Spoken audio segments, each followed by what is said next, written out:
पाहतोय गेली काही दिवसापूर्वी दीनानाथ मंगेशकर हॉस्पिटलमध्ये जी घटना घडली त्याचे पडसाद हे संपूर्ण महाराष्ट्रामध्ये उमटताना दिसतात। खरं तर आरोग्य सुविधा ही अतिशय मूलभूत अशी गरज आहे आणि नागरिकांना धर्मदाय संस्थांनी चांगल्या पद्धतीची आरोग्य सुविधा देणं हे अपेक्षित असताना आणि तशी नियमावली असताना पेशंटला हे उपचार खरं देण्यासाठी त्यांनी टाळाटाळ केली, त्याच्यासाठी मागितलेली डिपॉझिटची रक्कम आणि एकंदरच ह्या सगळ्या घटनेमुळे यामध्ये पेशंटचा मृत्यू झाला आहे।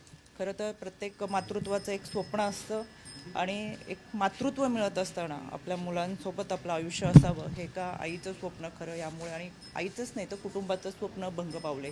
आज मी या कुटुंबियांची भेट घेतली, त्यांच्याकडून सविस्तर आलेला अनुभव हा खरं तर त्यांनी माझ्याकडे लेखी स्वरूपात दिलेला आहे। याच्यामध्ये बऱ्याच वेळा पेशंट आणि डॉक्टर यांच्यामध्ये झालेल्या चर्चा, झालेली ट्रीटमेंट आणि जे काही रिपोर्ट हे गोपनीय असतात, पण यामध्ये हॉस्पिटलनी स्वतःला वाचवण्यासाठी जो अहवाल सादर केला त्याच्यामध्ये बऱ्याचशा पेशंटच्या गोपनीय गोष्टी या जाहीर केलेल्या आहेत। ते अत्यंत चुकीचं आहे आणि या घटना या गोष्टी हॉस्पिटलने खरं तर समितीसमोर मांडायला पाहिजे होतं, जे सोशल मीडियाच्या माध्यमातून मांडलेत।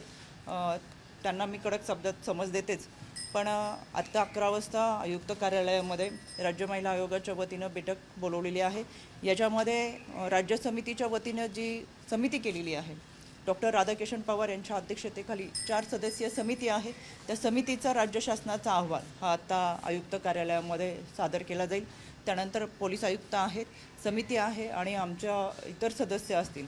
त्यामुळे समितीचा जो काही अहवाल आला आहे आणि पोलिसांनी जो काही जबाब नोंदवला आहे आणि ह्या सगळ्यांचाच एकत्रितरित्या चर्चा करत यानंतर पुढची जी काही कारवाई होईल ती आपल्यासमोर मी 12च्या दरम्यान जी आपली पत्रकार परिषद होईल त्यामध्ये मी जरूर मांडेन।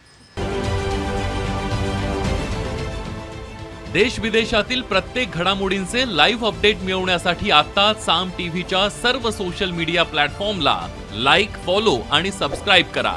तसंच सर्व नोटिफिकेशनसाठी बेल आयकॉन प्रेस करायला विसरू नका।